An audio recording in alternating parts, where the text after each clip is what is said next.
What do you think happens after Francis? Do you think we get Francis II? Do you think we get Benedict XVII? Do you think we get Leo XIV? What like where do you see things going? Do you and Well, I mean, you leave God's intervention into that too? I don't know what you think. Well, the only way the church is going to get straightened out is God's got to intervene. Now, whether it's going to be with the problem with, even if you were to put in, say, like a Pius V or a Pius X in the papacy, the fact is that the machinery under him is going to be disobedient. It's so dysfunctional at this stage.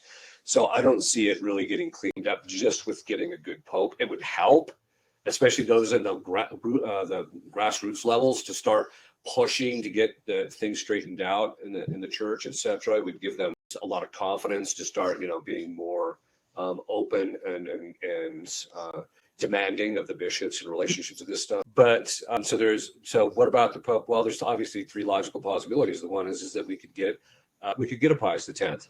God could give it to us. He might do that. I just don't see that happening unless Catholics get their act together, right? Because you get the leader you deserve. The second is we could get a moderate, because they may just say, Francis was a bit too over the top. Let's just put a moderate in. The other option is that you could actually get somebody who's actually worse than Francis, but is much more cunning and is much more damaging behind the scenes rather than being so overt about everything. So it could go either way. Which way it's going to go, I think, is ultimately determined by what God is going to do with us. I mean, I don't know. It's a good question. I was going to say